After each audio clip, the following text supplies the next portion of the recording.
So students, we should continue the chapter. We were taking the topic stereotype. So what is stereotype? When one forms a particular image, positive or negative, about something without thinking over it carefully. This is said to be stereotype. It may be with respect to one's religion, place of origin or residence, sex, race, background, etc. Now students, we will talk about what are the effects of the prejudice and stereotypes. Prejudice and stereotype thinking causes difference in the society. Such opinions prevent us from looking at the qualities of the individuals. Every person has a unique quality and each individual is different from other. By creating stereotype, we give a large number of people a fixed image. Do you remember the definition of it? Sometimes we become partial. Prejudice and stereotype thinking lead to hatred, nafrat, bitterness, karwahat, and enemy among the people. Societies where such opinions prevail cannot develop and prosper. Sometimes such ideas become dangerous for the peace and progress of the nation. Isn't it? Now, the next topic is about inequality and discrimination. So first of all, we'll take about discrimination. So what do you understand by the word discrimination? Discrimination is a practice of treating one person or a group of people less fairly than other people. In other words, we can say when people act in a way that is due to their prejudice or stereotype, then discrimination takes place. For example, not sharing the same seat with a person of another caste is a form of discrimination.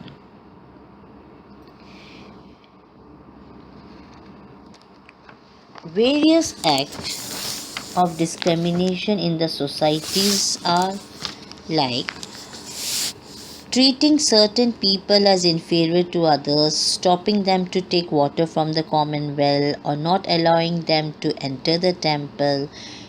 We often look down upon people who are engaged in certain unclean occupations also. So this leads to inequalities, give to rise to discrimination. Discrimination can take place because of the several other reasons also. Like in the previous chapter, we have studied about Samir Ek and Samir Do. They were different from each other in many ways. They belong to the different religion. One was literate and other was illiterate. One was rich and other one was poor. So this is an aspect of diversity, isn't it? However, this diversity can also become a source of discrimination. भेदभाव जिसे कहते हैं. Groups of people who may speak a certain language, follow a particular religion, live in specific region, etc., they may be also discriminated against. Their customs or their practice may be seen as inferior. There is another difference comes between the two Samis where in the economic background. Economic background means the difference in the economic status. This is also a major cause of bitterness in the society. Because Samir one was rich and the Samir Do was poor. You must have read the story. So, economic inequalities divide the society into the class of the rich person and people who are poor. The poor face discrimination in the schools, also in the hospitals and in the offices.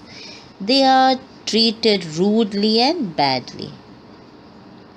Some similarly, racial discrimination Or similarly, racial difference is also the main cause of discrimination or inequality in the society. So some people may experience both kind of discrimination. They are poor and they belong to groups whose culture is not valued, like tribals. Tribals, they are called as Adivasi. Some religion groups and even particular regions are discriminated against for one or more of these reasons. So there was, we can give an example of the famous Indian who was discriminated against the Britishers. Do you know who was that? He was our Mahatma Gandhi.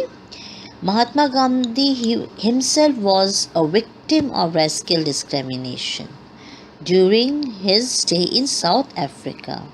The Britishers called Asians as blacks. They treated them very rudely and inhumanly. So children, before starting the next topic, please come to the page number 16. Open page number 16. Here the children you see in the illustrations here were seen as disabled, isn't it? So some children are special because they are differently abled. But this term has been changed and now the term has been used as children with special needs. They might move around in a wheelchair or with the help of a crutches, or they might need hearing aid to hear properly. Some children are not able to see, while some others cannot read or write fluently like their friends, like other people do. So these are called as a special children. Special children need our special care and attention also. They need love, respect by others. We should neither take pity on them nor make fun of them. It is important that differently abled children do not face discrimination. Till recently, regular schools did not admit children with a special need, so they had to attend the special schools. Special schools were meant for them. But now, the children with special needs get the opportunity to study together with other children also, so that they may not feel that they belong to any separate category. Is it clear now? So these children were called as a children with special needs, those who were disabled. Now the next topic is on being discriminated against. So, castes were created as a result of discrimination on the basis of occupation of the people, like the activities or the occupations of the people, like teaching, pottery, weaving, fishing, farming. These works are hated as a high, they are valued more, while the other activities they are considered as a low, like cleaning, washing, hair cutting, garbage picking, and these works are seen to be the dirty works. But then also the people are engaged to do these type of works because so that they can earn their livelihood, isn't it? Rules were ruled by the people, by the who call themselves upper caste. The group of the bottom of the caste ladder were labeled as untouchables. The untouchables were not allowed to take on work other than what they were meant to do.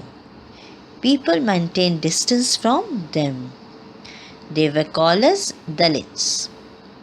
Many Dalits and women came forward to demand equality with other castes and men respectively. When India became independent, the constitution was made which laid down laws for equality among all Indians. Dr. Ambedkar, a Dalit himself, who had suffered a lot, is considered as a father of the Constitution.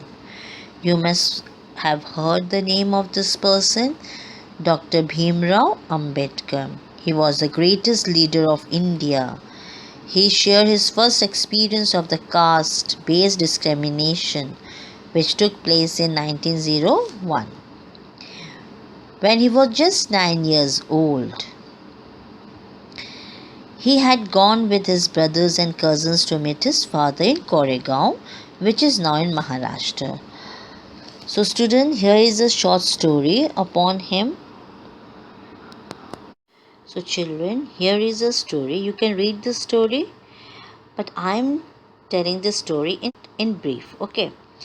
So this story is of a day when Ambedkar, Dr. Bhimrao Ambedkar and his companions and his friends were discriminated against just because they were untouchables. The sense of discrimination was so much that the station master who met them refused to entertain them once he got to know about their caste. Later, when the bullock cart drivers came to know that they are of the lower caste, even they refused to carry them, and afford getting polluted for even double the price. They were ready to give the double the price. Then also the bullock cart driver was not allowed to take.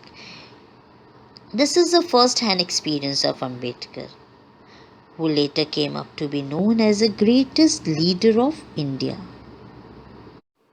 So students, do you know who was Dr. Bhimrao Ambedkar? He was considered as the father of the Indian Constitution. He was also the best known leader of the Dalits. He fought for the rights of the Dalit community. He was born in the Mahar caste, which was considered untouchable. The Mahars were poor, owned no land, and children born to them also had to do the work same as their parents do. Dr. Bhimrao Ambedkar was the first person from his caste, from the Dalit caste, who completed his college education and went to England to become a lawyer. He encouraged Dalits to read, to send their children to college and school. He led many efforts of Dalits to gain entry into the temples. Later in life, he converted himself to Buddhism in his search for a religion that treated all members equally. Dr. Ambedkar believed that Dalits must fight for the caste system and the work towards the society based on respect not just for a few but for all the persons. Striving for equality is the next topic. Now, striving means struggle. Our freedom fighters struggled to get freedom from the British rule, and they also wanted to be treated equally, to get the equal position against the British. Dalits, women, tribals, and the peasants, they fought against the inequality. Many Dalits organized themselves to gain entry into the temples, and women demanded their rights for education also. Peasants and tribals, they fought to release themselves from the money lenders and for the high interest they used to charge. When India became a nation in 1947, our leaders too were concerned about the different kinds of inequalities. They saw the inequalities in different areas. Those who wrote the Constitution of India. Now, what is Constitution of India? Constitution is a document of a national importance that laid out the rules by which the nation would function.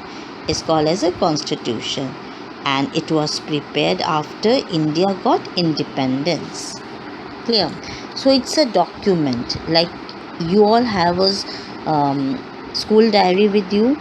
Rules and regulations are written in the school diary, and you all have to follow, the students of the school have to follow the rules and regulations of the school. In the same way, India has also a written document in which the rules and regulations are written. So that rules and regulations are followed by every Indians. So students, India was aware of these discriminations which has been practiced in our society, and how the people struggle against this. Many of the leaders of these struggles, such as Dr. Ambedkar, had fought for the rights of the Dalits. So here, Constitution ensures that all the people of India were considered equal. This equality of all persons is seen as a key value that unites us as all as Indians. So there is a safeguards which have been provided in the Constitution of India against inequality and discrimination. Everyone has equal rights and opportunities. Untouchability is seen as a crime. It has been legally abolished. People are free to choose any kind of work. Government jobs are open to all the people. Specific steps to realize this right to equality for the poor and other marginal communities. Respect to diversity ensures the equality also, like freedom to follow any religion, freedom to speak their own language, freedom to celebrate their own festivals, freedom to express oneself. So students, India is a secular country. But what does this mean? This means that where people of different religion and faith have the freedom to practice and follow their religion without any fear of discrimination. So there is an important element of our unity, that is, we all should live together and respect one another in the form of the religion, in the form of the region also. So equality is a value that we have to keep striving for. Nowadays also, the people are struggling for this. Striving means struggling for their equality, which this will not happen automatically. The people keep on struggling and struggling. People's struggles and the positive actions by the government are necessary. So the government has to take a necessary action also towards the inequalities to make this reality of all Indians. So it is a duty of the government also to help the people towards the country, those who are living as Indians. Clear? Now you have in the left hand side of the page there is a preamble. You can see a preamble over here. So what is this? This preamble, the first page of the Constitution that presents a summary of the rules by which that nation must function is called the preamble.